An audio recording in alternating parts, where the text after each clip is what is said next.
तो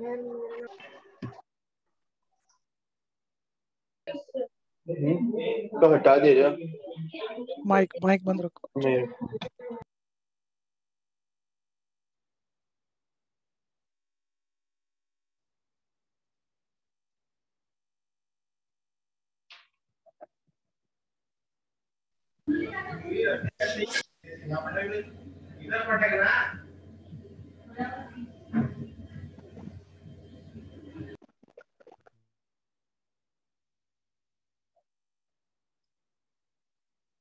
sample paper number 1 चल रहा था हमारा।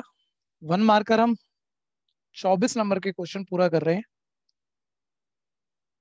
ठीक है भैया, पूरे 1 मार्कर पूरा कर रहे हैं। कुछ 4 से 5 क्लास तक ये करेंगे। ठीक है, और उसके बाद फिर हम 5 मार्कर पूरा करेंगे। पेपर का शुरू और एंड दोनों कंफर्टेबल हो जाएगा आपका। बस 1 मिनट दीजिएगा, सैंपल पेपर खोल दूं।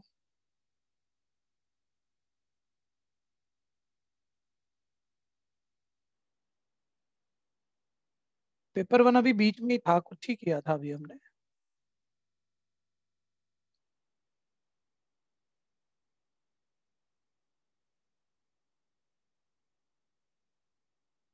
कितने क्वेश्चन हुए थे प्रियांशु? 12-13 तक हुए थे।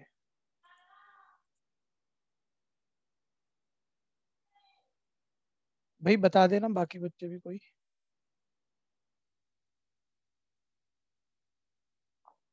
ऑडियो वीडियो करेक्ट है ना आप लोगों के पास? हैंड रेज कर दो। ऑडियो वीडियो करेक्ट है? हाँ ठीक है।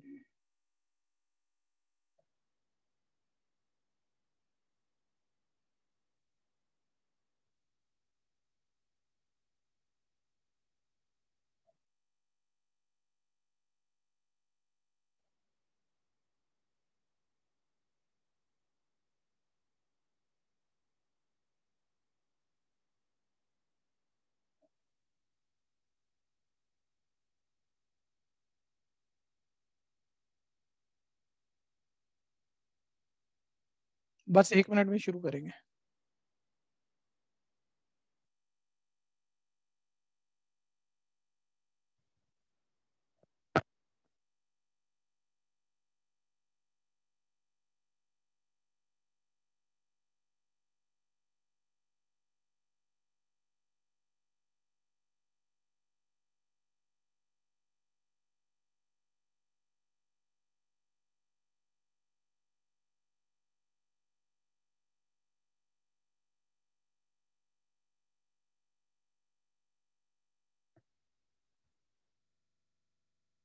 हाँ जी, यहीं कहीं थे। मैं 12वां लास्ट किया था, बिल्कुल 12th मैंने लास्ट किया था।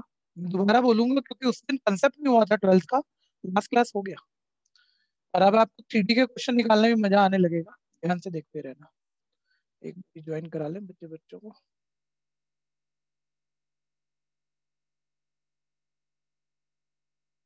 हाँ जी, सभी साथ रहना भैया। बोलने की कोशिश करना। आदित्य, आयना, अक्षत, ये 3 बच्चे जरूर पार्टिसिपेट कर लेना भैया जब मैं कुछ भी बात कर रहा हूँ तो। ठीक है जी। और अभी आ गए हम 12th। दोबारा से 12th से फिर शुरू करेंगे। लास्ट क्लास ही कंसेप्ट हुआ है। सब बच्चे ध्यान दो और बार बार सोच के करना कि पेपर में आपको तकलीफ ना आए। पेपर की तकलीफ खत्म करना चाह रहे हो तो खुद करने से होगी। बोलता है एक्स वाई प्लेन। सर ये है x y plane. Sir x y plane पर नॉर्मल। एक्स वाई प्लेन पे नॉर्मल भैया क्या होता है? कोई भी लाइन एक्स वाई प्लेन पे परपेंडिकुलर लाइन। बोलो बोलो। एक्स वाई प्लेन पे perpendicular line. Perpendicular line. Very good. X y plane पे परपेंडिकुलर लाइन। उसकी डायरेक्शन कोसाइन पूछिए। एक्स वाई प्लेन इतना बड़ा, उससे परपेंडिकुलर लाइन कोई भी नॉर्मल, उसकी डायरेक्शन रेशियो क्या पता। लेकिन सारे बच्चे बताओ जेड एक्सिस की डायरेक्शन कोसाइन। पहले डायरेक्शन रेशियो बोलना। जेड एक्सिस की डायरेक्शन रेशियो क्या होती है? 0 0। 0 0 A। 0 0 A। और डायरेक्शन कोसाइन क्या होती है? 0 0 1।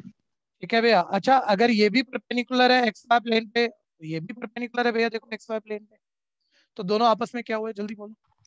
पैरेलल। पैरेलल। तो डायरेक्शन रेशियो प्रोपोर्शनल होंगे और डायरेक्शन कोसाइन भी इनके दोनों के प्रोपोर्शनल होंगे। यानी नॉर्मल के डायरेक्शन कोसाइन क्या होंगे? तो यहाँ बोल सकते हो 1 मार्कर क्वेश्चन है, ज्यादा रीजन भी नहीं देना। डायरेक्शन कोसाइन ऑफ नॉर्मल क्या होंगे? 0 0 1। या तो जेड एक्सिस के पैरेलल है वही होंगे, या इसका मल्टीपल होंगे और मल्टीपल ऑफ इट। कोई कंफ्यूजन है तो बोलना। मल्टीपल ऑफ इट, किसी को भी कंफ्यूजन है बोलना भैया। इस कीमत पे हमें स्पीड नहीं रखनी फिलहाल 2-3 पेपर तक। हमने कोई चीज स्किप कर दी थी, समझ में नहीं आई, ठीक है। 3-4 पेपर तक ये समझ के थोड़ा चले, स्पीड अपने आप आएगी, एक्यूरेसी के साथ आएगी, ठीक है। ये थोड़ा ध्यान देना भैया, ठीक है। खैर 13 सभी साथ रहना। मैं एक एक प्रॉपर्टी याद दिला रहा हूँ आपको। देखो पहले ये चीजें नहीं हो पा रही थी, अब होंगी ये, अब मजा आएगा आपको। क्योंकि एनसीईआरटी से होगी तो क्या पता काम आएगी नहीं आएगी, पेपरों में आती नहीं आती। और एनसीईआरटी में हर चीज तुम्हें आती भी नहीं, कहीं कहीं भूल भी जाते हो। पेपर से बनती है तैयारी। एक प्लेन, एक प्लेन का ओरिजिन से डिस्टेंस मांग रहा है। 1 मिनट सारे बच्चे छोड़ दो, पहले प्रॉपर्टी याद करो। प्लेन का ओरिजिन से डिस्टेंस मांग रहा हूँ, ओरिजिन से डिस्टेंस, ठीक है भैया। तो प्लेन की इक्वेशन स्टैंडर्ड फॉर्म बोलना, आर डॉट आदि मैं बोल रहा हूँ, बोलो बोलो। ऑनलाइन वाले 3 बच्चे फिर कहाँ गए? हाँ प्रशांत तू बोल दो। और आंचल आप बोलो, क्या था? आर डॉट बोलना मेरे भाई। N cap equal D. Sir ये नॉर्मल जो वेक्टर होता है ना, उसके अलाउंग यूनिट वेक्टर यहाँ हो, यूनिट वेक्टर पर लिख दो बस आप। तो ये जो डी होता है ना, फिर ये डिस्टेंस ही होता है, इसे छोटा डी बोलते हैं, डिस्टेंस फ्रॉम ओरिजिन ही होता है। एक बार जो पूछ रहा हूँ वो बताना, यहाँ तक कोई कंफ्यूजन है तो बोलना पहले। एक बार बताना। देखो प्लेन की इक्वेशन है r dot n equal D. एक बच्चा पूछ भी रहा था, छुट्टियों के बाद आया था, सर डी कैपिटल डी का मतलब क्या होता है? मैंने कहा कोई भी कांस्टेंट होता है, लेकिन पक्का है ओरिजिन से डिस्टेंस होगा अगर ये नॉर्मल वेक्टर के अलोंग यूनिट वेक्टर है। क्या सर ये यूनिट वेक्टर है? अरे भाई ए बी सी के स्क्वायर का सम 1 नहीं आ रहा है, इसका मैग्नीट्यूड 1 नहीं आ रहा है, ये यूनिट वेक्टर नहीं है। इसे यूनिट वेक्टर बनाने के लिए इसके मैग्नीट्यूड से डिवाइड करना पड़ेगा। इस वेक्टर का मैग्नीट्यूड भैया इसको भी ऐसे कह देते हैं, r dot n is equal capital D, ऐसे कह देते हैं, क्योंकि दिख रहा है यूनिट वेक्टर नहीं है। और इस नॉर्मल वेक्टर का मैग्नीट्यूड निकालोगे ना, वो आएगा root A square 4 plus B square minus 1 का स्क्वायर प्लस सी स्क्वायर 4, यानी रूट 9 3 आ गया। और किसी भी वेक्टर को उसके मैग्नीट्यूड से डिवाइड कर दो, उसका यूनिट वेक्टर बन जाता है। एक बार बोलना, अगर मैं इस वेक्टर को 3 से डिवाइड कर रहा हूँ तो क्या अपने मन से मैं लेफ्ट हैंड साइड को 3 से डिवाइड कर सकता हूँ या राइट को भी करना पड़ेगा? राइट को भी करना राइट पड़ेगा। पे भी करना पड़ेगा। यूनिट वेक्टर बनाने के लिए ना आर डॉट एन, यहाँ यूनिट वेक्टर बनाना है तो वेक्टर को उसके मैग्नीट्यूड से डिवाइड करोगे आप, ठीक है भैया। तो राइट साइड को भी करोगे, ऐसा करना पड़ेगा आपको। ये छोटी छोटी बातें लिखना हो, ठीक है भैया। तो आर डॉट 3 से डिवाइड करो इसको सीधा, 2/3 आई कैप माइनस 1/3 जे कैप प्लस 2/3 के कैप, तो राइट भी करोगे 12/3 4, ठीक है। और अब लिख लो R dot N cap equal small D, ये डिस्टेंस होता है, यानी डिस्टेंस फ्रॉम ओरिजिन पूरा लिख देना, 4 आ गया। समस्या है तो बोलना।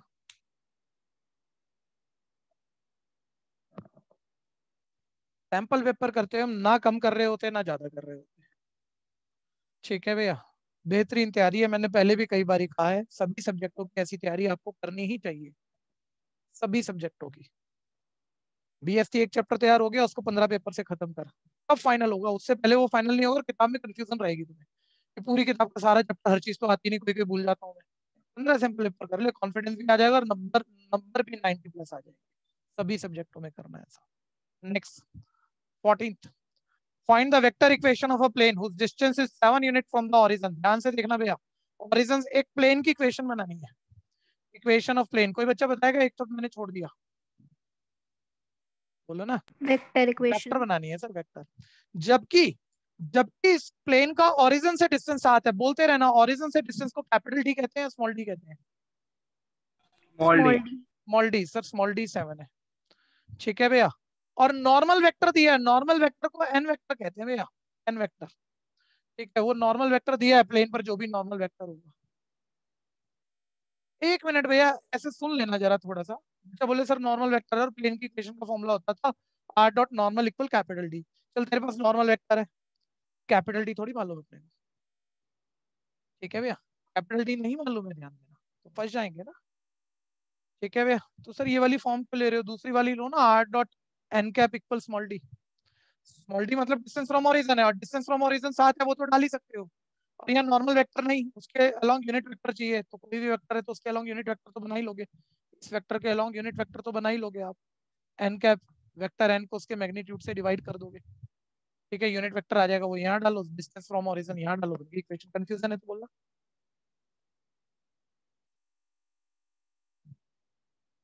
किसी को भी कंफ्यूजन है तो बोल दीजिए, ऐसे करना। तो मैं नॉर्मल वेक्टर का भैया मैग्नीट्यूड निकाल देता हूँ, square root of A square B square C square 3 का स्क्वायर 9 5 का स्क्वायर 25 6 का स्क्वायर 36, ठीक है भैया। रूट 70 आ गया शायद। और पेयरिंग तो कोई है नहीं, तो √70 रहेगा। तो ये हो गया 3/√70 आई कैप प्लस 5/√70 जे कैप माइनस 6 के कैप डिवाइडेड बाय √70। प्लेन की इक्वेशन बनानी है, भरो उसमें। थोड़ा नीट एंड क्लीन कर लेना, आजकल हाथ बहुत अजीब अजीब से चल रहे होंगे, राइटिंग प्रेजेंटेशन कम से कम अच्छा होना चाहिए। ठीक है भैया, तो 8.3/√70 आई कैप प्लस 5/√70 जे कैप माइनस 6/√70 के कैप, स्पेस नहीं बना है नीचे लिख देता हूँ, equal small D that is 7। पूरी प्लेन की इक्वेशन आ गई, वेक्टर पूछी थी, वेक्टर ही आ गई। किसी का रह गया तो बोलना।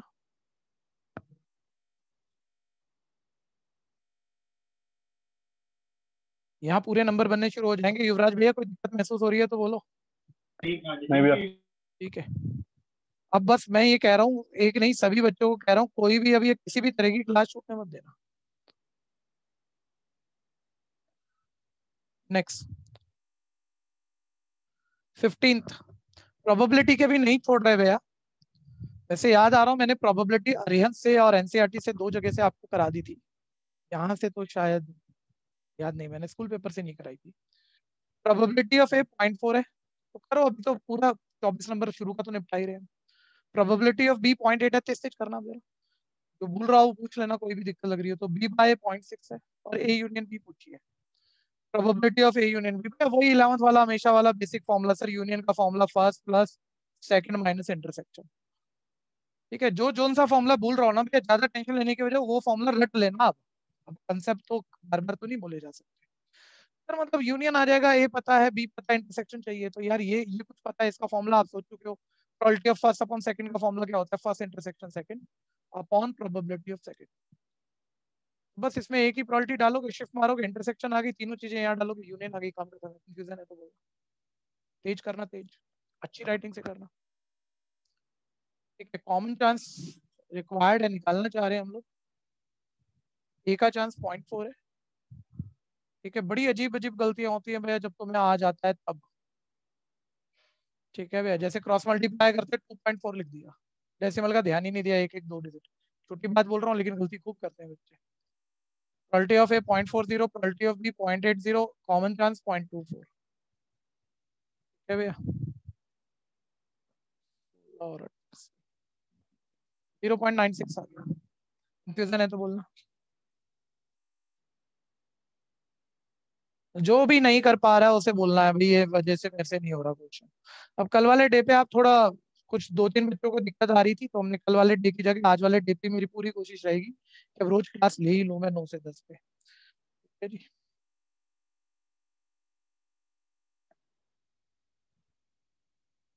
नेक्स्ट,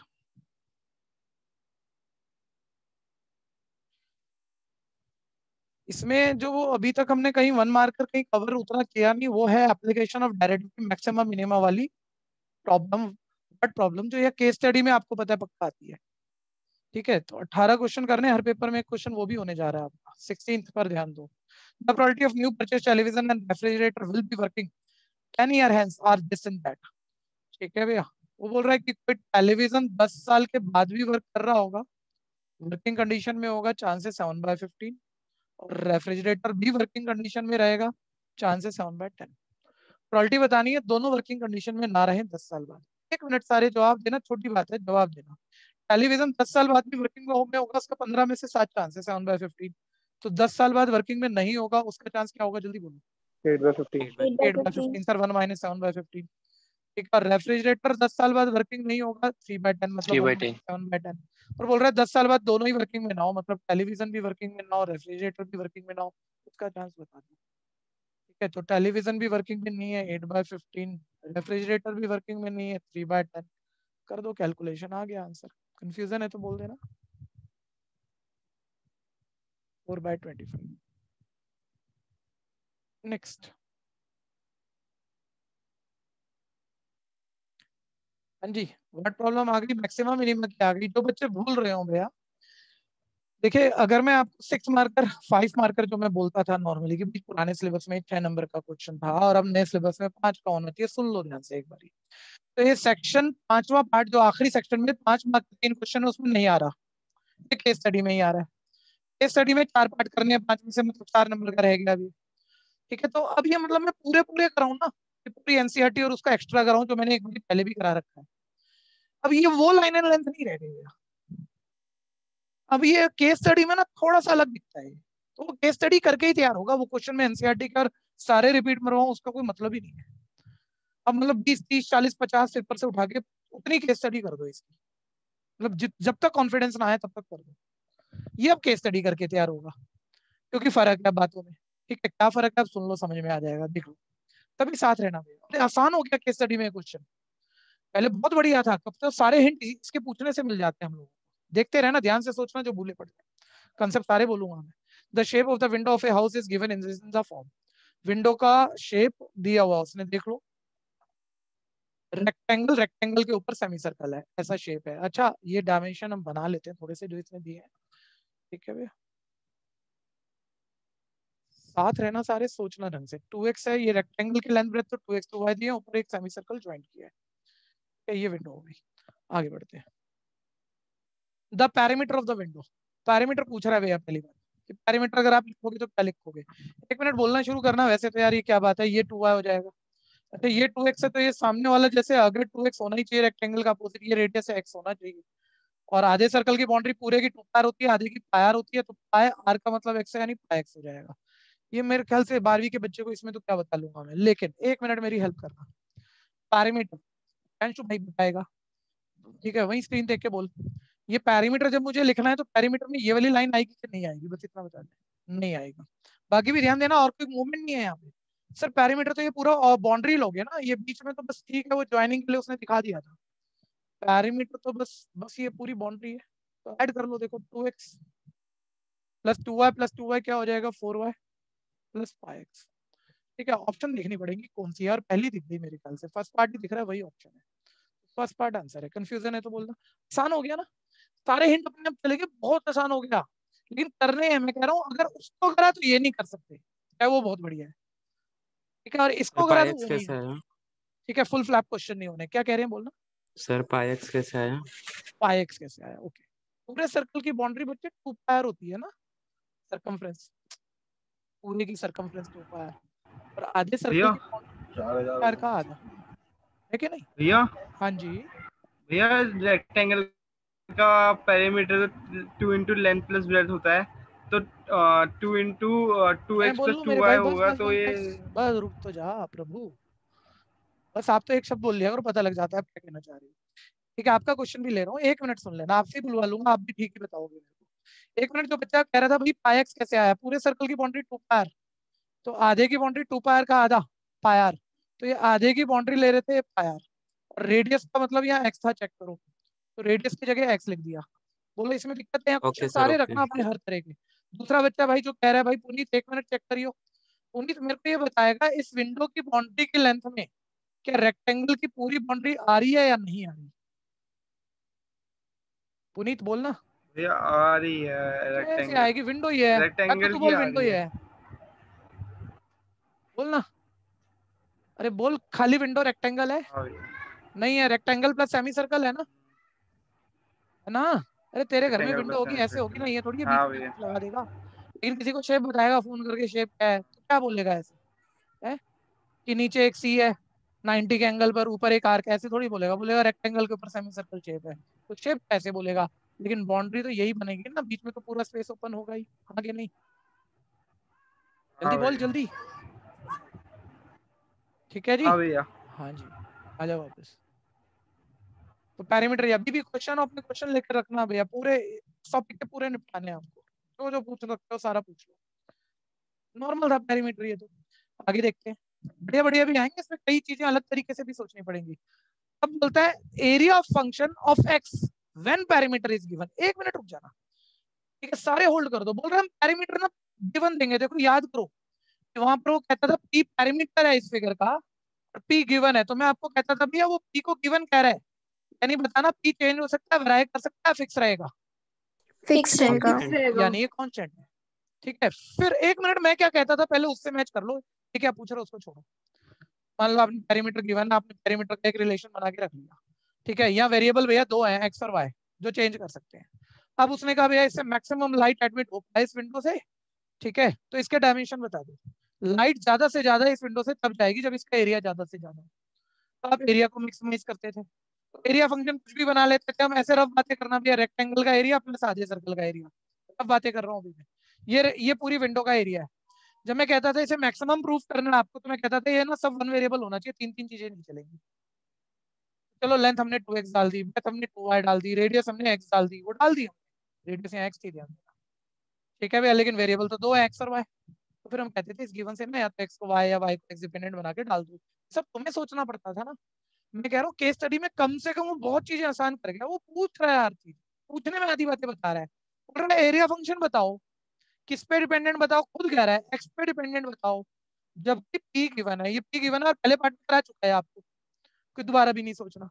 अब देखो एरिया एक बार ही बोलना शुरू करना, इस पूरी विंडो का एरिया, रेक्टेंगल का एरिया, जल्दी बोलो, लेंथ इनटू ब्रेथ, कर ही देना, लेंथ इनटू ब्रेथ बोलो ना यार, फिर सो गया यार, 2x इनटू 2y। भाई मैं बच्चों को जिनको मैंने नाम बोले उन्हें बोलना ही पड़ेगा, नहीं तो क्लास से बाहर। आयना का नाम दिया था मैंने, अक्षित का दिया था, अभी अनन्या का भी दे रहा हूँ, बोलो जल्दी बोलो, लेंथ इनटू ब्रेथ क्या, 2x into 2x 2y. into into 2y. 2y। सुनते क्यों रहते हो, बात करा करो ना, मतलब ऐसा जरूरी नहीं है, लेकिन मेरे को तकलीफ हो जाती है थोड़ी सी, मैं बोल ही नहीं पाता जब बच्चा रिस्पॉन्स नहीं कर रहा कोई। तो आप बढ़िया बच्चा, आप बोल भी सकते हो, बोलो 2x into 2y, length into breadth, rectangle का एरिया प्लस हाफ सर्कल का area, half Plus pi half R square, half यानी pi pi half x x pi square. square. X square. Pi x ये हो गया square. Sir, बिल्कुल half pi R square, ये हो गया सर पूरी विंडो का एरिया। लेकिन भैया ध्यान से शब्दों पर ध्यान देना, ऑप्शन ये भी लिख सकता है वो, और गलत होगी है क्योंकि दूसरी सही वाली भी देगा वो, ठीक है भैया। वो कह रहे हैं एरिया, एरिया बताना था आपको किस पे डिपेंडेंट, एरिया फंक्शन एक्स वाला, ये सिर्फ एक्स वाला नहीं है, इसमें वाई भी है, ठीक है, तो वाई की वैल्यू यहाँ से निकाल के यहाँ डालनी पड़ेगी, तो एरिया फंक्शन एक्स वाला आ जाएगा, ठीक है। तो वाई की वैल्यू निकाल लेता हूँ मैं, देखो शिफ्ट कर देता हूँ पूरा, P minus pi x minus 2x, P minus pi x minus 2x divided by 4 वाला वाई, ठीक है। ये वाई की वैल्यू हम यहाँ डालने वाले हैं, यानी इसको 4y रहने दो, क्यों डिवाइड का नंबर से पंगा ले हम, इसको 4y रहने दो, क्योंकि देखो यहाँ भी 2 2 का 4y बन रहा है, 4y को उठा के ये डाल देते हैं बस, ठीक है। तो एरिया इज इक्वल, ध्यान देना ये x as it is, 4y की जगह मैंने ये वैल्यू रिप्लेस कर दी और वही एरिया फंक्शन। अच्छा खाली ऐसे मत करना बच्चों, जो पूछ रहा है उसका आंसर देना सीख लिया, मतलब एमसीक्यू टाइप निपटाना सीख लिया, वैसे तो सीखना वही है, लेकिन फिर भी कंसेप्ट भी रहने देना, कंसेप्ट रूल आउट नहीं करना। सर ये एरिया फंक्शन वन वेरिएबल बन गया ना, अब इसे ब्रैकेट खोल के थोड़ा आसान जितना हो कर लो, फिर वो मैक्सिमम मिनिमम चेक हो जाता था कि फर्स्ट डेरिवेटिव किया, जीरो के इक्वल रखा, टर्निंग पॉइंट आया, टर्निंग पॉइंट सेकंड डेरिवेटिव में डाला, प्लस का आंसर आया तो वो मिनिमम प्रूफ हो गया, माइनस का आया तो मैक्सिमम, वो भी ढंग से बता दूंगा जो भूल रहा होगा। यहाँ तक पहले कोई कंफ्यूजन है तो बोलना, एरिया फंक्शन एक्स डिपेंडेंट, लेकिन ऑप्शन शायद ये मिलेगी नहीं, क्योंकि वो सिंप्लीफाइड देगा, तो मैं ब्रैकेट खोल के सिंप्लीफाइड कर लूँ इसे, P X minus I x square minus 2x square plus half I x square, ठीक है भैया। और अब ऊपर ले लेते हैं इसे थोड़ा, फिर तो दोबारा बनानी पड़ जाएगी। एरिया इज इक्वल, देखो ये आ गया P X as it is, ये चेक कर लेना भैया, minus pi X square plus half pi X square, अरे पूरे पाई एक्स स्क्वायर में आधा पाई एक्स स्क्वायर माइनस करोगे तो आधा बचेगा, और माइनस का नंबर बड़ा माइनस का बचेगा, माइनस 2x स्क्वायर। ये मेरा एरिया एक्स डिपेंडेंट आ गया, एक बारी ऑप्शन चेक कर लेते हैं कौन सी आ गई, ठीक है जी। P X minus 2x square minus pi X square by 2, लो ये फर्स्ट पार्टी आ गई, फर्स्ट पार्टी आ गई, तो लिख देना भैया, जरा आंसर क्लियर कर देना, बी का फर्स्ट पार्ट, ठीक है। जब आप ये आंसर लिखते हो ना मल्टीपल तो एमसीक्यू वगैरह में, तो खुद ना उसके बाद देखा करो आपको नंबर देने हो, आपको समझ में आ रहा है कि ऑप्शन पार्ट के साथ मिल रही है, आप नंबर दे पाओगे, आपको लग रहा है आप नंबर दे पाओगे तो ठीक है, नहीं तो उसको ठीक लिखो। नेक्स्ट आगे बढ़ो, C part, value of X where area is maximum. भैया 4 5 नंबर के क्वेश्चन में मैं पता नहीं क्या क्या करता है, 1 मिनट रुक जाना भैया, यहाँ पर शॉर्टकट है, यहाँ पे जुगाड़ लगा लेना यार, सुन लेना। बोल रहा है एरिया मैक्सिमम ऑफ एक्स की वैल्यू बता, देखो एरिया फंक्शन को वन वेरिएबल बनवा चुका, पूछ पूछ के बनवा चुका। अब मैक्सिमम कोई भी फंक्शन, कंसेप्ट तैयार करो सारे बच्चे, मैक्सिमम मिनिमम कोई भी फंक्शन चेक करने को कहे, ठीक है, वो जब तक वन वेरिएबल डिपेंडेंट ना हम नहीं चेक कर सकते, और ये वन वेरिएबल डिपेंडेंट है, कैसे चेक होता था 1 मिनट याद कर लेना, एरिया डिपेंडेंट ऑन एक्स है, मैं इसका फर्स्ट डेरिवेटिव करूंगा, कुछ भी आएगा, कुछ भी आ जाएगा, उसे जीरो के इक्वल रख के एक्स की वैल्यू निकाल लूंगा, वो टर्निंग पॉइंट आ जाएगा जो भी है। फिर होने को क्या करते थे हम, सेकंड डेरिवेटिव निकालते थे, सेकंड डेरिवेटिव में टर्निंग पॉइंट एक्स की जगह डालते थे, आंसर अगर पॉजिटिव आ रहा है तो हम बोलते थे मिनिमम है, उल्टा पॉजिटिव मतलब मिनिमम, ऐसे रट लो, ठीक है, और नेगेटिव आ रहा हो तो मैक्सिमम है, ऐसा बातें करते थे, ठीक है। वापस अब मैं कह रहा हूँ ठीक है, कहानी तो सारी पता है लेकिन पूरा नहीं करना। एरिया का फर्स्ट डेरिवेटिव किया, वो साथ साथ कर भी लेना भैया। पी एक्स का P minus half pi X square का पाई एक्स, टू पहले आके 2 से 2 कट जाएगा, माइनस 2x स्क्वायर का 4x, ठीक है। टर्निंग पॉइंट के लिए फॉर टर्निंग पॉइंट, ठीक है, 0 के इक्वल रखना। और जो मैं शॉर्टकट या जुगाड़ बताऊंगा वो जरा बुद्धि से यूज करना। में कमी भी है, वो कमी कब चल जाएगी और कब नहीं चलेगी दोनों बातें करता हूँ। एक्स निकालना था, देखो शिफ्ट मार लो कि पी लेफ्ट करने तो ये राइट ले जाओ, एक्स कॉमन ले लो, i+4, बहुत आसान हो गया अभी ये, वो डेप्थ लेवल नहीं रह गया इसका, लेकिन ये ऐसे प्रैक्टिस मारना पड़ेगा। ये एक्स आ गया, 1 मिनट बच्चे जवाब देना, कोई भी जवाब देना, एक्स की वैल्यू आ गई। क्या इस एक्स की वैल्यू पे अभी हमने एरिया मैक्सिमम प्रूफ कर दिया, हाँ या नहीं? नहीं। नहीं क्या? अभी अब मान लो पूरा 5 मार्क का क्वेश्चन होता तो मैं सेकंड डेरिवेटिव भी करता, सेकंड डेरिवेटिव में एक्स की वैल्यू भी डालता, नेगेटिव आंसर आता सेकंड डेरिवेटिव में एक्स की वैल्यू डालने पर, तब मैं बोलता भैया एरिया मैक्सिमम हो गया। लेकिन सर एमसीक्यू है तो थोड़ा खेल लो ना यार। मान लो कि नन ऑफ दीज या ऐसी कोई ऑप्शन नहीं है, एक ऑप्शन ये मिल रही है, बाकी 3 अलग है, बाकी 3 इनमें से कोई है ही नहीं, तो एक्स की इसी वैल्यू पे मैक्सिमम प्रूफ होगा। ये हो सकता है, 1 मिनट सुनना भैया, ठीक है, ये फंसा सकता है कि 3 ऑप्शन तो दे कोई भी जिनमें एक ए भी हो, और चौथी नन ऑफ दीज हो, चौथी नन ऑफ दीज हो, जैसे है, मना नहीं कर रहा मैं, तो मे बी एक्स की इस वैल्यू पे एरिया मैक्सिमम नहीं मिनिमम है, एरिया एक्स की इस वैल्यू पे मैक्सिमम होना ही नहीं हो, मान लो मिनिमम होना हो, तो वो तो कह रहे हैं मैक्सिमम कब होगा, तो आपको नन ऑफ दीज लिखना था, इनमें से किसी वैल्यू पे नहीं होगा मैक्सिमम, ठीक है भैया। लेकिन टाइम कम हो मान लो आपके पास, तो आप काम चला तो सकते हो, सर क्यों हम समय क्यों खराब करें, ठीक है। सेकंड डेरिवेटिव करना, उसमें वैल्यू डालना, प्लस माइनस को देखना, टाइम कभी कभी लग भी जाता है सर, उसमें तो बस एक्स की वैल्यू तो आएगी, पी अपॉन i+4, सी पर थर्ड पार्ट मार्क कर देते हैं, ठीक है। ऐसे काम बचा सकते हो, लेकिन मैं तो पूरा ही कर रहा हूँ, 1 मिनट चेक कर लेना। फर्स्ट डेरिवेटिव था, सेकंड डेरिवेटिव करोगे यही चेक कर लो, कुछ करना नहीं है, आसान ही देगा ये। -π-4 आ रहा है सेकंड डेरिवेटिव, उसमें एक्स है ही नहीं, उसमें माइनस कॉमन लेने पे एक्स डाल ही नहीं सकते, यानी नेगेटिव आंसर आ ही रहा है, यानी एरिया मैक्सिमम और एक्स की इसी वैल्यू पे, तो ये भी चेक कर लिया हमने, तो फिर भी आंसर वही है, P upon i+4। Third part confusion है, कंफ्यूजन है प्रियांशु?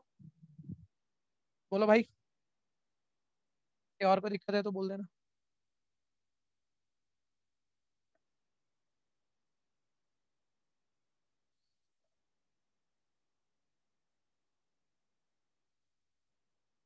नेक्स्ट,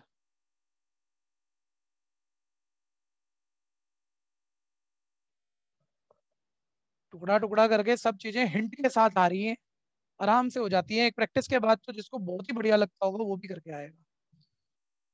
लगभग लगभग 10 पेपर करोगे तब भी आराम से दिखना शुरू हो जाएगा सब, ठीक है। ये आ गया था भैया, हर अगला पार्ट पिछले से होगा, ये ध्यान देना, ज्यादा बारी ये होगा, ठीक है। पेपर में एक चीज और देख लेना भैया, 5 पार्ट है, 5 में से 4 करके आने हैं, 5 मत कराना, ठीक है, बेकार में टाइम खराब होगा। खैर, length of window for which area is maximum, length of window एक बार ही देखना, आपने फिगर बनाया होगा, मैं तो मिटा चुका हूँ, ये 2x था, ये 2y था, ये ऊपर रेडियस इसकी x थी, बोलते विंडो की लेंथ बतानी है, तो जब एरिया मैक्सिमम है, तुमने अभी चेक करा ही लिया, एक्स की इस वैल्यू पे देखो ये निकाली थी हमने, एक्स की इस वैल्यू पे एरिया मैक्सिमम है, लेंथ पूछ रहा है तो लेंथ तो 2x है, और एक्स की वैल्यू पे एरिया मैक्सिमम चेक कर चुके हो तुम, तो लेंथ आ गई 2π/4, यानी ये फर्स्ट पार्ट आ गया, ठीक है भैया। फर्स्ट पार्ट क्लियर लिखना, भीड़ में मत लिख देना, रफ मत लिख देना, टीचर को क्लियर ना हो कहाँ लिख दिया answer. Next, E part, E part, the perimeter of window when the dimension are half is, ये थोड़ा सा बेटर हो गया, उतना भी नहीं लेकिन सुन लेंगे, ऑप्शन बाद में देखते हैं, सभी सामने रहो, सभी साथ रहो, जो ये कर गया वो है आसान बात, लेकिन जो गड़बड़ कर गया वो फिर कुछ भी गड़बड़ कर सकता है। बोल रहे सारे डायमेंशन आधे कर दिए, तो अब पैरामीटर बता दो, नया पैरामीटर क्या बनेगा, एक बार बोलना शुरू करना भैया, लेंथ 2x थी, आधी कर दी, बोलो कितनी होगी? एक्स। x पूरी लेंथ, लेंथ 2x का आधा x, 2y का आधा y, ऑब्वियस रेडियस अब x/2 ही हो जाएगी, तो अब पैरामीटर क्या है, तो बहुत बड़ी बात नहीं है सर, ये y है तो ये भी y है, और सर वो आधे सर्कल की बाउंड्री 2πr का आधा πr, तो पाई इंटू r का मतलब हो गया x/2। और बस ये ध्यान देना, जो बहुत बढ़िया बच्चे भी अभी मेरे से पूछ रहे हैं, कोई कह रहे हैं सर पूरा रेक्टेंगल का पेरीमीटर का फॉर्मूला क्यों लिया, क्यों नहीं लिया, क्यों नहीं लिया? अरे भाई विंडो ये पूरी है, इसकी बाउंड्री ये है, इसमें बीच में ये लेंथ नहीं आ रही, वो ध्यान दे लेना जरा, ठीक है भैया, कह रहा पूरी बाउंड्री बाउंड्री नाप लो आप, लेंथ ले लो, x प्लस वाई हो गया 2y plus pi x by 2। अब ये नया पैरामीटर आ गया, कंफ्यूजन है तो बोलना।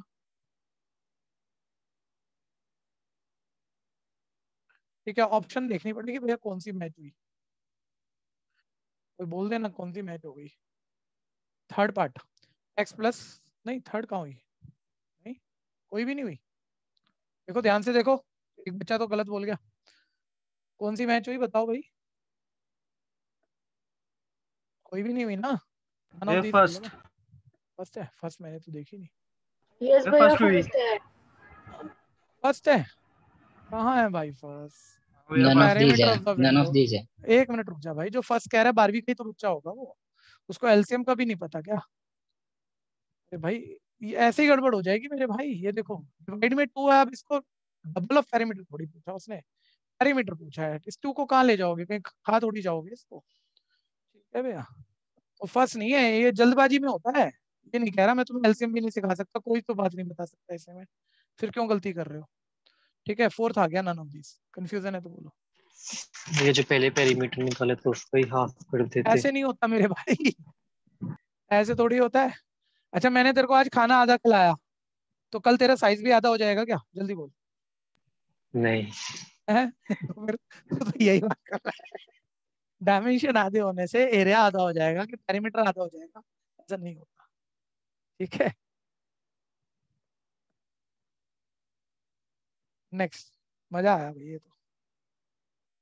आगे बढ़ो, 18th प्रोबेबिलिटी के क्वेश्चन भी अभी कर ही रहे हैं, सभी कर रहे हैं, ध्यान से देखते रहो। 18 क्वेश्चन तक 24 नंबर 80 में से निपट जाता है, कम बात नहीं है। ठीक है भैया, एक और बात आज बुलवा देता हूँ आप लोगों से, सब बता देना, सब 2 मिनट पार्टिसिपेट कर लो मेरे साथ बातों में। तो 15 मिनट रीडिंग टाइम मिलता है, उसमें क्या करने वाले हो आप, कोई भी बोल दो। सुनंदा बता रही है। ऑब्जेक्टिव्स हाँ जी बताना। 1 मार्कर। ठीक है, ये बहुत समझदारी की बात है कि बच्चे कहते हैं सर 1 मार्कर बहुत सारे हम चीट पे के माइंड में निकाल लेते हैं पढ़ पढ़ के। ठीक है, मैं मना नहीं करूंगा भैया, लेकिन ना आपके क्वेश्चन में पेपर में ना बहुत सारे ऑल्टर ऑप्शन मिली हुई है आपको कि भाई इसमें से एक छांटना है। आप याद करो आपका मैथ्स का पेपर कब बर्बाद हुआ था, आता था आपको, मतलब नहीं आता हो तो एक आधा नहीं आता, और जो नहीं आता हो तो आप छोड़ के आते हो, लेकिन बाद में आप मतलब करते रह गए। कभी कभी ऐसा होता है किसी ना किसी साल में कि बिल्कुल एंड तक कर रहे हो और 2-3 क्वेश्चन करते हुए आते हुए छूट गए। जजमेंट नहीं ली कि और पार्ट में से कौन सा करना था जो पक्का हो जाना था और इन टाइम हो जाना था, आते दोनों थे। ठीक है भैया, जजमेंट नहीं ली कि केस स्टडी मेरे पास 2 हैं, इनमें से 5 में से कौन सी 4 करनी है, ये भी सोचना थोड़ा सा, 5 में से कौन सी 4 करनी है। ठीक है, ऑप्शन में से कौन सा ऑप्शन उठाना है, और 1 मार्कर सारे क्वेश्चन जितने माइंड में निकल जाए वो माइंड में निकाल लिए। ठीक है भैया, क्या छोड़ना है पूरे पेपर में, 1-2 क्वेश्चन बहुत खास लग रहा है तो क्या छोड़ना है जो बिल्कुल एंड में लेना है जब टाइम बच जाएगा हमारा, अगर ऐसी कोई दिक्कत है तो आगे बढ़ेंगे। 2 बकेट हैं, ध्यान से देखना, 2 बकेट हैं, दोनों में सेम सेम कलर की ball, containing same type of ball, ball same type की है बस डिफरेंट कलर की है उसमें। बकेट ए में रेड बॉल, बकेट ए में रेड बॉल 10% है। ठीक है भैया, व्हाइट बॉल 60% है और ब्लैक बॉल 30% है। और बकेट बी में फटाफट फटाफट साथ साथ बात लिख लिया करो ताकि बार बार आपको पढ़ना ना पड़े। ब्लैक बॉल 10% है, व्हाइट बॉल 40% है और ब्लैक बॉल 50% है। ठीक है जी, अब आ जाओ आप आगे, पढ़ लेना, शब्द छोड़ना मत अभी। Someone has to select one bucket, कुछ खास है भैया, आप जल्दी करोगे गड़बड़ करोगे। Someone has to select one bucket, पहले बकेट सेलेक्ट करनी है, या कुछ कह गया विद इक्वल प्रोबेबिलिटी कि बकेट ए सेलेक्ट करोगे या बकेट बी सेलेक्ट करोगे, उसका इक्वल चांस है, हाफ हाफ चांस है, नॉर्मल बात होगी। देन 1 बॉल इज ड्रॉन, जब बकेट सेलेक्ट हो जाएगी तो बॉल निकालनी है। ठीक है भैया, बोलता अब नीचे वाले क्वेश्चनों का आंसर करो, बहुत ध्यान से सोचना, ये बेस में कभी एक टुकड़ा कभी दूसरा टुकड़ा, कभी दोनों की मल्टीप्लाई, कभी सबकी मल्टीप्लाई कसम, कभी पूरी बेस पूछता है। प्रॉब्लम ये नहीं है कि तुम उसे जानते नहीं हो, प्रॉब्लम ये पूछेगा ए बात, आप आंसर करोगे बी बात, बस यहाँ गड़बड़ करेगा जो भी बच्चा करेगा, इसलिए उस चीज को फाइनल करना। The probability of selecting bucket है, बस बकेट एक सिलेक्ट होने का चांस, तो मैं लिख ही चुका हूँ, बोलो कितना है जल्दी से, हाफ आ गया ना, हाफ। हाफ, तो यानी थर्ड पार्ट। ठीक है भैया, एक आ गया हमारा थर्ड पार्ट, ये हो गया।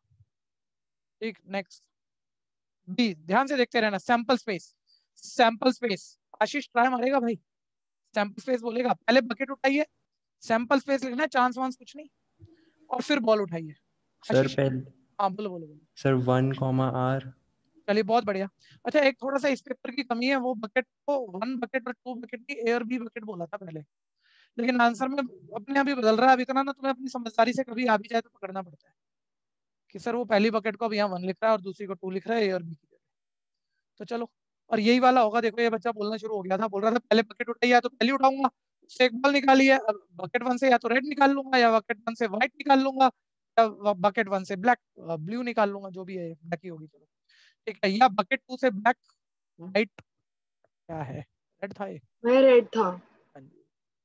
बकेट 2 से रेड निकाल लूंगा, बकेट 2 से व्हाइट निकाल लूंगा, 2 से ब्लैक निकाल लूंगा। ये सैंपल स्पेस है। कोई कंफ्यूजन है बोल के चलना, और गलत तो सही हो कोई टेंशन नहीं, लेकिन मेरे से पहले हर क्वेश्चन का जजमेंट ले लेना, मैं ये करूंगा, ये स्पीड पकड़ना थोड़ी सी, उससे बेटर सर होगा। हाँ बोलना। सर इसका डी पार्ट क्यों नहीं हुआ? डी पार्ट क्यों नहीं होगा? क्या हमने सिर्फ बकेट ली है, बकेट से बॉल भी ली है? देखो लैंग्वेज पढ़ो एक बारी। सर वो तो ऊपर वाले पार्ट की कंटेक्स्ट में ही पूछ रहा है ना। नहीं ये थोड़ी ऊपर वाले पार्ट के कंटेक्स्ट में नहीं पूछा, ओरिजिनल क्वेश्चन के कंटेक्स्ट में पूछा है। क्वेश्चन ये है जिसके लिए सभी पार्ट है, एक पार्ट के लिए दूसरा पार्ट नहीं है, ठीक है। ओके इस सर। क्वेश्चन से सारे पार्ट करने, और इस क्वेश्चन में कहा है पहले बकेट उठाइए, फिर उससे एक बॉल भी उठाइए, ठीक है, बस बॉल का कलर नहीं दिया, बॉल भी उठाइए, बोल रहा है जो पूछ रहे बता, ठीक है जी। नेक्स्ट, कोई कंफ्यूजन है तो बोल देना, ऑप्शन जरूर लिख देना भैया, ठीक है। बी का आ गया हमारा सेकंड पार्ट। नेक्स्ट, अभी भी कोई जितना मर्जी डिस्कस कर लो, बात को ना मर्जी तक ले जाओ, लेकिन बोलना अगर कोई कंफ्यूजन हो तो। सी, मैं कह रहा था यही कंफ्यूजन होगी, बात ये नहीं है, बच्चा ये नहीं सोच सकता, उसको लगा नहीं कुछ और था, क्वेश्चन कुछ और था, ये समझ में आया उसे, उस चक्कर में गलत हो रहा है, वो चीज को पकड़ने की कोशिश करना। If he is the event bucket 2 selected, ध्यान से देखो क्या कह रहा है, बोलता है ई हम वो इवेंट कहेंगे कि बकेट 2 सेलेक्ट हो गई, ई इवेंट का मतलब है बकेट 2 सेलेक्ट हो गई। फिर वो बोलता है एफ इवेंट का मतलब है बॉल निकाल ली व्हाइट, व्हाइट निकाल ली, ये कह रहा है। तो एफ अपॉन ई का चांस बताओ, मैं तो अभी कॉपी मार रहा हूँ, एफ अपॉन ई पूछ रहा है, ठीक है। एक बारी कुछ चीजें लिखवा दो भैया, छोड़ो आप इन बातों को, पहले जो मैं पूछ रहा हूँ वो बता दो। बकेट है और बी, पहली और दूसरी वही लिख देते हैं, पहली या दूसरी कोई भी सेलेक्ट हो जाए, उसका आधा आधा चांस था। अब मान लो पहली बकेट सेलेक्ट हो गई, उससे व्हाइट बॉल निकाले, पहली सेलेक्ट हो गई उससे व्हाइट बॉल निकाले, तो चांस कितना है, 60%, जिसको 6/10 यानी 0.6 भी बोल ही दोगे आप, ठीक है भैया, 0.6। एक मिनट देखते रहना भैया, बकेट 2 सेलेक्ट हो गई, उससे भी व्हाइट निकाल ही सकते हो, पूरा लिख रहा हूँ ताकि एक बार ढंग से सोच लो, उसका चांस 40% है। और ये क्या पूछेगा, छोड़ो यार, वो कोई खास बात नहीं है। एक बार ना लैंग्वेज पे ये ध्यान दिया करो कि जैसे उसने बोला भैया बकेट 2 सेलेक्ट हो गई, उससे व्हाइट सेलेक्ट हो गई, चांस बता, तो एक लैंग्वेज तो हो गई, होती है बकेट 2 सेलेक्ट हुई, ठीक है, उसके बाद बकेट 2 से व्हाइट सेलेक्ट की, इन दोनों का चांस बता, ये दोनों मल्टीप्लाई में आएंगे। एक वो कह रहे हैं नहीं हम ये दे रहे हैं बकेट 2 पहले ही सेलेक्ट हो चुकी है, हो चुकी है, हुई नहीं है, हो चुकी है, व्हाइट बॉल सेलेक्ट होने का चांस बता, सिर्फ ये पूछ रहा है, ठीक है। मेरे कहने से मत मानो, अभी क्या है, अभी ज्यादा ना सोचो, इधर उधर मत ले जाना दिमाग, अभी क्या है पकड़ लो। मेरे को कोई बताएगा ई, ई उसने बोला था बकेट 2 सेलेक्ट होने को, लो मैं इसे ई लिख देता हूँ, और बकेट 2 सेलेक्ट हो चुकी है तो उससे व्हाइट का चांस ये है, तो बोलो दोनों की मल्टीप्लाई लिखोगे या सिर्फ ये इंडिविजुअल चांस लिखोगे, बस इतना बता दो। इंडिविजुअल सर ये तो साफ दिख ही नहीं रहा, W/E, ठीक है, व्हाइट बॉल सेलेक्ट होने को उसने एफ बोला हुआ था, तो F/E वही पूछा है, वही बताएंगे। 0.4 अब की बारी है नहीं लैंग्वेज में, कोई कंफ्यूजन है इसमें बोलना एक बारी, इसमें कोई भी कंफ्यूजन है, सिर्फ 0.4 आंसर है। आप पूछोगे तो मैं और बात करूं फिर, ठीक है। अभी साथ में ध्यान रखना, F is the event white ball drawn, सभी सभी ध्यान दो भैया, एफ है व्हाइट बॉल निकालने का, सारे होल्ड कर दो, एफ व्हाइट बॉल निकालना है, बोलते हैं सिर्फ एफ का चांस बता दो, सिर्फ एफ का। तो व्हाइट बॉल कैसे निकाल सकते हो, सब बोलो, सिर्फ फर्स्ट बकेट से निकल सकती है या सेकंड से भी निकल सकती है? सेकंड से भी निकल सकती है, फर्स्ट से पूरा भी। पूरा केस बनेगा भैया, या तो फर्स्ट बकेट उठाएंगे और उससे व्हाइट बॉल निकालेंगे, या सेकंड सेकंड वैसे ही लिख देता हूँ मैं नॉर्मल, या सेकंड बकेट उठाएंगे और उससे व्हाइट बॉल निकालेंगे, तो बेस थ्योरम है उसका डिनोमिनेटर है, देखो वैसे कहता था ना, हम दे रहे हैं बकेट उठाई, बॉल उठाई, हम दे रहे हैं व्हाइट बॉल उठाई, हम दे रहे हैं व्हाइट बॉल उठाई, वही डिनोमिनेटर है, व्हाइट बॉल आई ही, चांस बता वही है, या तो फर्स्ट बकेट से व्हाइट उठाई होगी या सेकंड से, उसका चांस सिर्फ व्हाइट का पूछ रहा है। ठीक है, वो चांस कितना है देखो, कंफ्यूजन है किसी को? हाफ इंटू 60/100 और हाफ इंटू ये 40/100 ही कर लो चलो। तो हाफ कॉमन ले लो भैया, और 60/100 प्लस 40/100 100/100 1 आ जाएगा, मतलब हाफ बोले तो 0.5 आ गया, मतलब सेकंड पार्ट आंसर आ गया। सेकंड पार्ट लिख देना, स्क्रीन से नीचे गया होगा, 0.5 यानी सेकंड। कोई कंफ्यूजन? एक और आदत में आप बहुत बच्चे जिस दिन पेपर देख के आओगे ना, आप कहोगे सर थोड़ा सा पेपर छूट गया, हम ज्यादा कराए पता नहीं सर, 5 पार्ट थे मैंने पांचों कर दिए और मेरा एक गलत भी हो गया। प्रॉब्लम कब आएगी? मेरा एक गलत भी हो गया, तो गलत के नंबर उसने देने नहीं है। ठीक है भैया, मतलब उसके 0 नंबर मिलेंगे आपको, सही उसने काउंट करना नहीं है। ठीक है, तो ये ध्यान देना, 4 आने वाले करने हैं।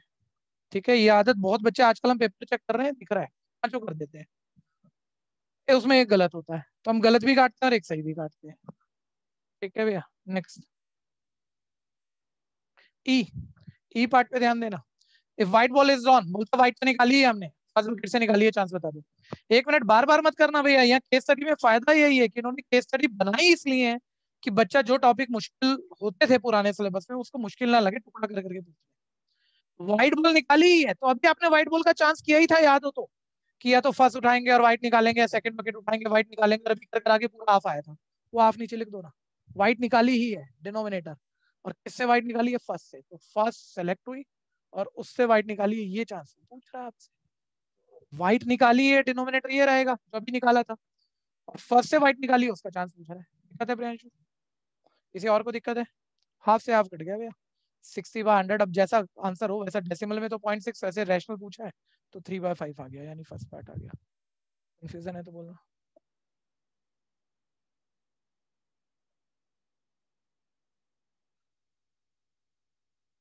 ठीक है जी, ये पार्ट 24 नंबर हमारा एक स्कूल का पेपर गया, कंप्लीटली किया। धीरे धीरे एक ये कंफर्ट लेवल आएगा पहले कि मैं पूरा कर पा रहा हूँ, मेरे को किसी भी टॉपिक में दिक्कत नहीं आती। फिर अगला कंफर्ट लेवल आना चाहिए, स्पीड अच्छी हो गई। फिर उससे अगला कंफर्ट लेवल आना चाहिए, राइटिंग अच्छी हो गई, बस। ठीक है, और ये पूरे पेपर पे आना चाहिए। आ जाओ, अभी सारे टाइप एक पेपर में नहीं आ जाते भैया। ठीक है, 10-20 पेपर करने से सब टाइप्स पकड़ में आ जाते हैं, क्या पूछते हैं लोग 1 मार्कर में। एक प्रॉपर्टी भैया, पहले मैंने फर्स्ट सेम में स्कूल पेपर कराए थे, अब आप कई बच्चे भूल भी रहे होंगे, मतलब इसके बिना मैट्रिक्स डिटरमिनेंट का क्वेश्चन आता नहीं भैया, मतलब 1 मार्कर यही फैमिली है, इसको अच्छे से पकड़ लेना भैया। कोई बच्चा भूल रहा है ना, ये प्रॉपर्टी पकड़ो, किसी मैट्रिक्स के एडजॉइंट का डिटरमिनेंट, मैट्रिक्स के डिटरमिनेंट की होल पावर n-1 है, n का मतलब ऑर्डर होता था, और ऑर्डर मतलब स्क्वायर मैट्रिक्स का ऑर्डर, मतलब जैसे स्क्वायर मैट्रिक्स है 2x2 ऑर्डर है तो n2 हो जाता है, 3x3 ऑर्डर है तो n3 हो जाता है। ये फॉर्मूला अच्छे से याद कर लो जो बच्चे बोल रहे हैं। ठीक है जी, अब आ जाओ, मैं वैसे कई चीजें प्रूविंग स्टाइल में भी समझानी है, लेकिन जैसे जैसे कंटेक्स्ट आएगा तब बताऊंगा। ठीक है, ताकि स्पीड हमारी रुक ना जाए। एक स्क्वायर मैट्रिक्स है जिसका ऑर्डर 3x3 है तो n3 हो गया, कोई भी कंफ्यूजन है बोल के चलना। एडजॉइंट ऑफ ए का डिटरमिनेंट 25 दिया हुआ है, देखो ये 25 दिया हुआ है तो इसकी जगह आप 25 डाल लो, और n का मतलब 3 है, 3 डाल लो, तो आपको पता है डिटरमिनेंट ऑफ ए तो आ गया, वही पूछ रहा है। तो क्या कोई कीमत थोड़ी है क्वेश्चन की, अगर फॉर्मूला पता है तो। डिटरमिनेंट किसी को भी कंफ्यूजन है, एक को भी तो बोलना भाई, और इधर आगे √5, डिटरमिनेंट ऑफ ए इज 5। ठीक है भैया, नेक्स्ट। नीट एंड क्लीन करो अच्छे से, 100 नंबर का प्रश्न बनाओ, वो सिर्फ आंसर लिखने से नहीं मिलते 100 नंबर। टीचर को इम्प्रेस करना, अच्छी राइटिंग देनी है उसको, प्रेजेंटेशन बहुत बढ़िया रखना है। सो हाँ जी, क्वेश्चन में लिखा हुआ है determinant of A is non positive. Determinant of A is non positive, तो 0 आएगा ना। 1 मिनट में पढ़ देता हूँ। ठीक है, चलिए, तो बच्चे ने एक बढ़िया बात का ध्यान दिला दिया हमें। जैसे मैं यहाँ तक आ गया था भैया, 1 मिनट चेक कर लेना, तो मैंने तो लिख दिया था फटाफट से, स्क्वायर उधर जाके √25 और 5 लिख दिया था। ठीक है, लेकिन बात अब बेटर करनी पड़ेगी, स्क्वायर उधर के रूट का बाहर प्लस माइनस ये आता है, तो आंसर +-5 भी आता है। ठीक है, तो आंसर तो 2 है सर, डिटरमिनेंट ऑफ ए +5 भी हो सकता है, -5 भी हो सकता है, नॉन पॉजिटिव पूछ रहा है, नॉन पॉजिटिव पूछ रहा है, दैट इज -5। ठीक है, ध्यान देना, बढ़िया बात हो गई। मतलब जल्दबाजी में यूं नंबर कट जाते हैं, देखो आता भी था और एक नंबर तो 0 में कन्वर्ट हो रहा था। नेक्स्ट, ये अगले वाला भी आप फर्स्ट टाइम नहीं ध्यान कर पा रहे होंगे स्कूल पेपर भैया, ये बहुत मतलब ये जैसा पहला दूसरा आ रहा है यही होते हैं बस क्वेश्चन। 1 मिनट होल्ड कर देना, क्वेश्चन को बाद में करेंगे, इसमें भी वही बात करनी है, लेकिन पहले इस बात को अलग से एक एग्जांपल से समझ लो। जैसे कभी वो ए इनवर्स का डिटरमिनेंट पूछ रहा है, इसका कोई तुमने फॉर्मूला नहीं पढ़ रखा, रटा नहीं हुआ। एक एक्सरसाइज में एक एनसीईआरटी की जनरल एक्सरसाइज में लास्ट क्वेश्चन था, ये एमसीक्यू टाइप का, वहां हमने बनाया था कि ऐसा कुछ इससे रिलेटेड पूछा था। 1 मिनट ध्यान देना। मैं ये कह रहा हूँ, मैं कह रहा हूँ इस क्वेश्चन को मत देखना, मैं बल्कि बदल देता हूँ। ए मैट्रिक्स का ऑर्डर 4x4 कर रहा हूँ मैं, कि एक स्क्वायर मैट्रिक्स है जिसका ऑर्डर 4x4 है। अब जो जो पूछ रहा हूँ वो याद दिलाना मेरे को जरा। जैसे ए इनवर्स का डिटरमिनेंट पूछ रहा है, कुछ इसका डायरेक्ट फॉर्मूला नहीं पता, लेकिन ए इनवर्स का फॉर्मूला याद करो, 1 upon determinant of A into adjoint of A. ठीक है, अब बोलना शुरू करना, मजा आएगा, इसी बात से सोचोगे क्वेश्चन। एक किस ऑर्डर का मैट्रिक्स था, सारे बोलो बोलो ना भैया। 4x4 मतलब 4 रो दिखनी चाहिए यहाँ पे माइंड में। ये 1 बाय डिटरमिनेंट ऑफ ए तो नंबर होता है ना, एडजॉइंट एक मैट्रिक्स होता है, एक एडजॉइंट मैट्रिक्स का एडजॉइंट मैट्रिक्स होता है। जब एक मैट्रिक्स है यहाँ पे आपके पास 4 रो वाली, उसे जब आप इस नंबर से मल्टीप्लाई करोगे मैट्रिक्स को, तो मैट्रिक्स में एक ही बारी में ये नंबर सारी रो से मल्टीप्लाई होता है, याद होगा। यानी चारों रो के पास इकट्ठा चला जाएगा एक ही बारी में। लेकिन जब आप इसको मल्टीप्लाई करोगे तो मैट्रिक्स से कर रहे हो। लेकिन अगर मैं इसे इस वाले साइन से बाहर निकाल रहा हूँ, इसी को मैट्रिक्स से बाहर निकाल रहा हूँ या डिटरमिनेंट से, बोलना। डिटरमिनेंट से, और डिटरमिनेंट में हर रो का नंबर एक, मतलब पूरी रो से एक नंबर कॉमन आता है, तो वो 1 बाय डिटरमिनेंट ऑफ ये यहाँ भी है, यहाँ भी है, यहाँ भी, यहाँ भी है, यानी वो एक बारी कॉमन आएगा या 4 बारी। बस इतनी कीमत है। तो ये ना सोच पा रहा हो आज बोल दो, जल्दबाजी में नहीं है। एक भी बच्चे को ये बात सोचने में दिक्कत है, बोल दो, बड़े आराम से बुलवा लूंगा उससे। मैट्रिक्स से कोई भी नंबर 3 रो की मैट्रिक्स है, मल्टीप्लाई करना हो 3 से, 3 सभी रो से अपने आप मल्टीप्लाई हो जाता है, सभी रो से। लेकिन ये डिटरमिनेंट से कॉमन निकालना हो तो एक रो से एक 3 कॉमन आएगा, दूसरे से दूसरा, तीसरे से तीसरा, 3 बारी कॉमन आएगा।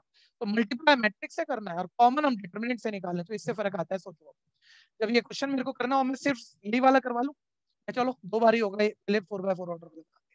जल्दी बोलो, मैट्रिक्स से मल्टीप्लाई हुआ, 4 बारी चला गया, एक ही बारी में चारों रो के पास चला गया। कॉमन डिटरमिनेंट से निकाल रहे हो, हर रो का एक एक बारी बाहर आ रहा है, यानी डिटरमिनेंट ऑफ ए की पावर 4, 1 अपॉन डिटरमिनेंट ऑफ ए की पावर 4 कॉमन आ गया, अंदर बच गया एडजॉइंट ऑफ ए का डिटरमिनेंट। ये क्वेश्चन ही आएगा, ये मान के करना। एडजॉइंट ऑफ ए का डिटरमिनेंट सर कहां से आएगा, अभी तो प्रॉपर्टी बताई मैंने पिछले पेपर में। किसी मैट्रिक्स के एडजॉइंट का डिटरमिनेंट का क्या फॉर्मूला होता है, डिटरमिनेंट ऑफ ए की पावर n-1। n का मतलब ये ऑर्डर है, यानी n-1 सीधा लिख दूं ना, 4 - 1, अब दिख रहा होगा भैया। डिटरमिनेंट ऑफ ए का क्यूब, डिटरमिनेंट ऑफ ए की पावर 4 काट देगा और 1 upon determinant of A answer आ जाएगा। कोई कंफ्यूजन, किसी को कंफ्यूजन? अब ये वाला करो इसी तरह से सोच के, सेम ही है, वैल्यू दी हुई है, बस बाद में वैल्यू भर देंगे एट सेट लास्ट टाइम में।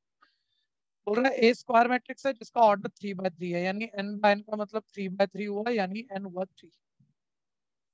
डिटरमिनेंट ऑफ ए की वैल्यू दी हुई है, वो बाद में देखते हैं। पूछा क्या है, ए इनवर्स का डिटरमिनेंट, बिना सोचे मत करना।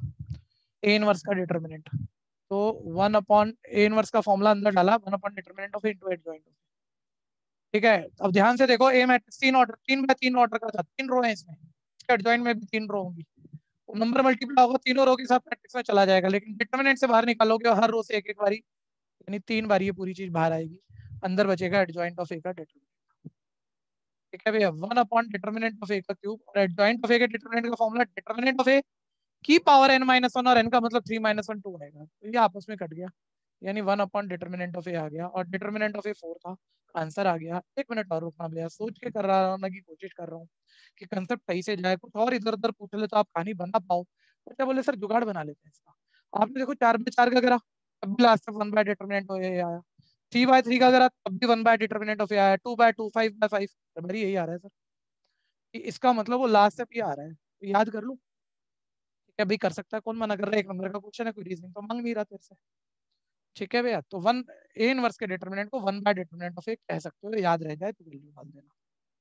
ठीक है जी, लेकिन पंगे मत लेना जरा भी कि पेपर में कच्चा पक्का सा याद आ रहा हो तो नंबर नहीं कटवा देना, कर लेना, कंसेप्ट से कर लो। नेक्स्ट, 1 मिनट, ये प्रॉपर्टी भी याद करो। ये स्कूल टीचर ने मतलब मैट्रिक्स से जो पेपर में आने वाले क्वेश्चन है सारे डाले हैं, अच्छे से भरे हैं उसने। ठीक है भैया, ध्यान से सुनना भैया, 1 मिनट सभी ध्यान दो।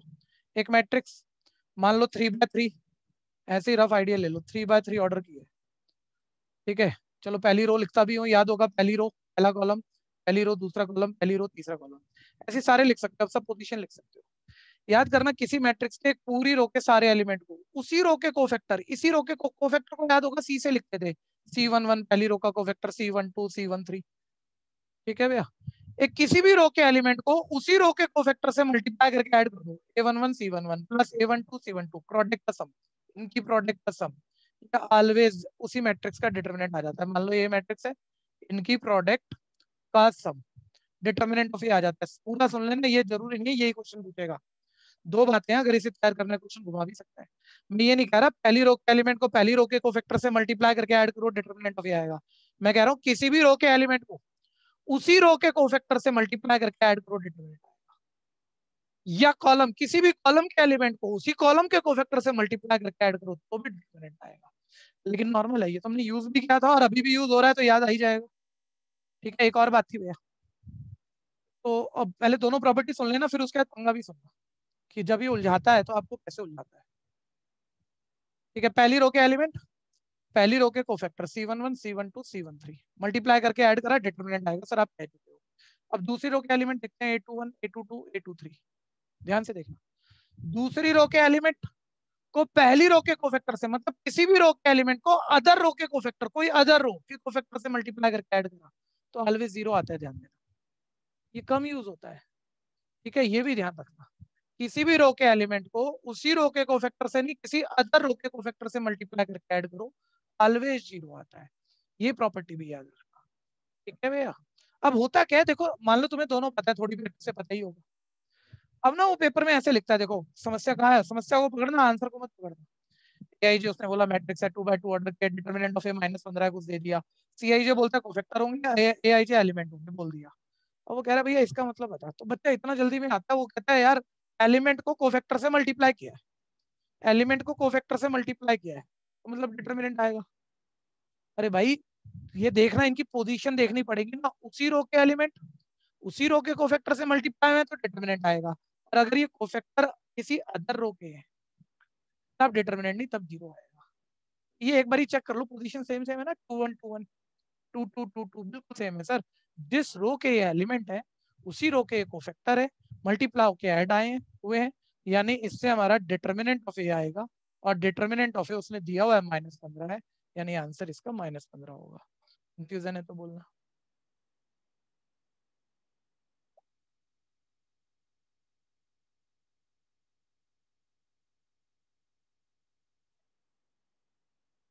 नेक्स्ट फोर्थ, बात को ना थोड़ा शॉर्ट नोट बना के लिख लिया करो, भूले नहीं।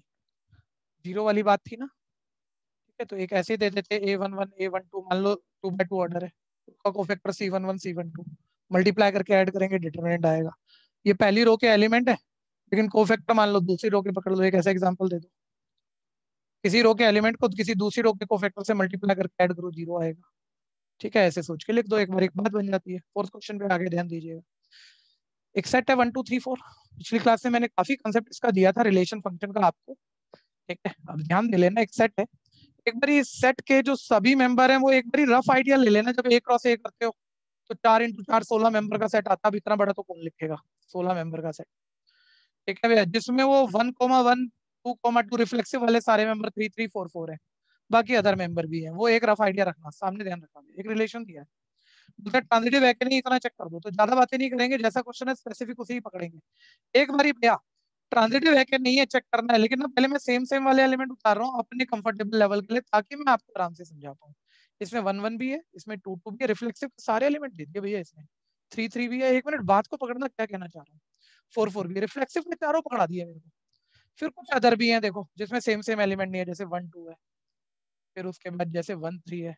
अदर वाले मैंने बाद में उतार लिया ताकि कनेक्ट करने में तकलीफ ना हो। एक मिनट, क्या कहना चाह रहा हूँ, मतलब मेरे को समझाना आसान पड़ेगा ऐसे, तो आपके लिए भी तो पेपर में सोचना आसान पड़ेगा कि आपने रिफ्लेक्सिव को अलग से देख लिए, जहां भी आपके क्वेश्चन में ही देख लिया भाई, चारों मौजूद है। फिर कुछ अदर है, एक बारी सारे बच्चे बताना कोई रिलेशन ट्रांजिटिव है या नहीं पूछा है। ट्रांजिटिव तब होता है जब उसमें AB और BC अगर है, AB और BC जिस भी पॉसिबिलिटी पे मिल रहा है, ये कनेक्टिंग नंबर सेम मिल रहे हैं, तो फिर AC होना ही चाहिए, तभी ट्रांजिटिव होगा। ठीक है, तो एक बारी मेरे को ये बताओ, जैसे AB का मतलब यहाँ मैं 1 2 को AB कह सकता हूँ, और B का मतलब अगर 2 सेट हो रहा है तो देखो ये BC भी है, AB भी है, BC भी है, तो इसका AC इसमें होगा कि नहीं होगा, जल्दी बोलो ना। होगा। मतलब ये जो चेक होगा करेगा ना भैया। भैया वो टाइम खराब करेगा फिर, क्योंकि रिफ्लेक्सिव के 4 मेंबर जो होते हैं ना, इनमें इनपुट आउटपुट सेम होता है। अदर मेंबर रिफ्लेक्सिव के मेंबर के साथ एबी बीसी में कनेक्ट हो, उसका एसी उन्हीं में से एक होता है। देखो एबी बीसी, तो एसी का मतलब देखो ये बैठ रहा है 1 2 और 1 2 खुद ही है, तो एबी इसमें है, बीसी इसमें है, तो एसी का मतलब 1 2 वो खुद इसमें ही है। तो ये है ट्रांजिटिव इस बात पे। तो मतलब अदर मेंबर रिफ्लेक्सिव के किसी मेंबर से कनेक्ट हो जाए तो ट्रांजिटिव बैठता ही है, इसे हम पेपर में बैठ के चेक नहीं करते। हम तो अदर अदर वाले चेक कर रहे हैं, इनका एबी बीसी है, कहीं एबी बीसी मिल रहा है तो उसका एसी इसमें होगा कि नहीं होगा। तो देखो ये एबी है, तो बी का मतलब 2 है। ठीक है भैया, आप देखो दोबारा 2 नहीं मिल रहा हो आपको इसमें, नहीं सर दोबारा 2 कहीं नहीं है। ठीक है, ध्यान से देखते रहना। चलिए इसको छोड़ो, एबी बीसी पूरा नहीं हुआ यहाँ पर, एबी बीसी पूरा हुआ होता तो एसी चाहिए था उसका। सर ये एबी है, तो बी का मतलब 3 है, तो ये देखो ये भी 3 है। सर ए बी है, बीसी है, तो एसी का मतलब 1 2 सर वो भी है। ठीक है भैया, ए बी है बीसी है, अभी 1 मिनट सुनना, कम सोच के ट्रांजिटिव बोल जाओगे 1 नंबर कट जाएगा तुम्हारा। ए बी है बीसी है एसी है, सब सब है, लेकिन ना और तरीके से कनेक्ट कर लो। वैसे ऐसा है नहीं है कि कहीं मेरे को गलत का एग्जांपल मिल रहा हो, मान लो लेकिन ये ए बी है, इसका बीसी मान लो यहाँ होता कुछ होता और उसका एसी ना होता, ये भी बीसी है तो मान लो कनेक्ट हो जाते और फिर उस बात एसी ना होता, तो फिर भैया ट्रांजिटिव नहीं था ये। तो हर पॉसिबिलिटी पे चेक करना है। तो मैं अदर मेंबर को रिफ्लेक्सिव तो कनेक्ट नहीं कर रहा, इनको घुमा घुमा के देख रहा हूँ, एबी बीसी हर तरह से जहां जहां मिल रहा है उसका एसी होना चाहिए। बस मेरे को एबी बीसी यहाँ मिला है और इसमें एसी का मतलब 1 2 है जो इसमें मौजूद है, यानी ये ट्रांजिटिव है। कंफ्यूजन है तो बोल देना, इट इज ट्रांजिटिव, बस इतना ही लिखना है और सोच के मत छोड़ देना।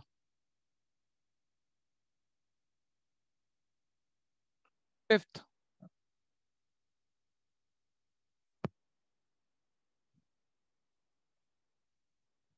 सारा साल का मेहनत भैया, एनसीईआरटी देखते होंगे, कुछ बच्चों को डर लगता होगा 13 चैप्टर का एक्स्ट्रा पता नहीं क्या आ जाएगा, पेपर तो आपका डर खत्म कर देगा सारा।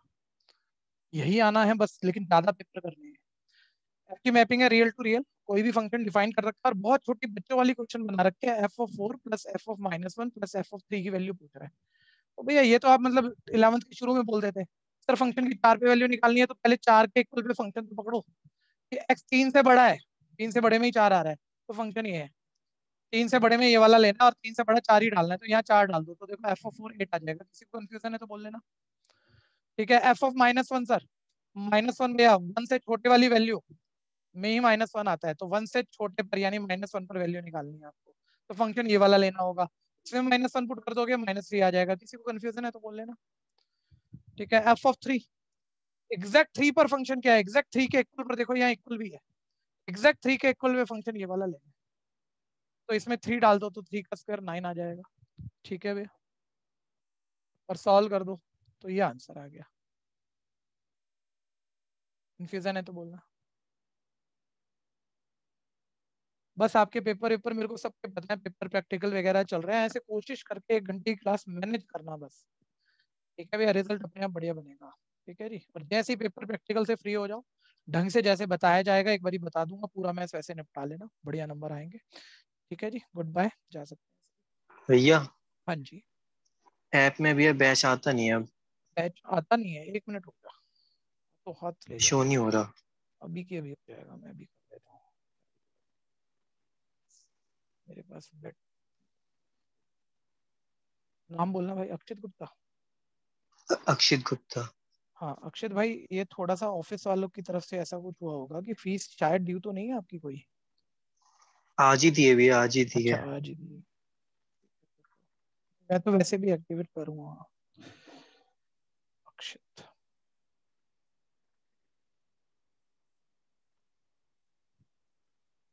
देखो नोटिफिकेशन गया आपके पास, एक्टिव हो गया होगा।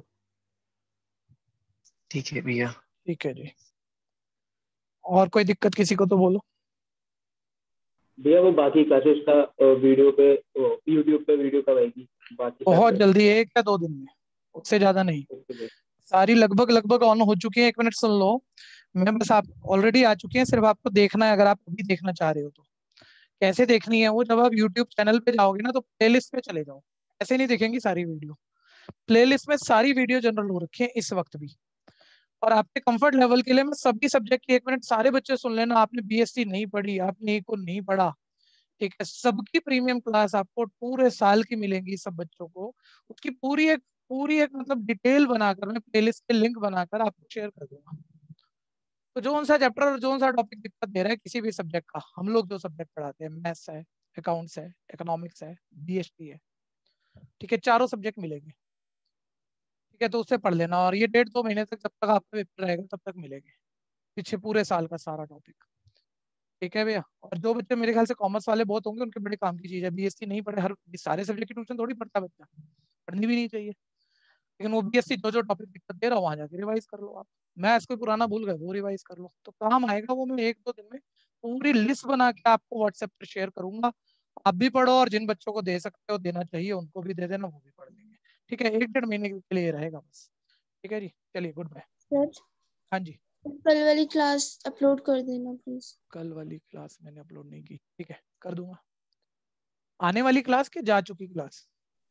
सर जो कल थी। अच्छा ठीक है।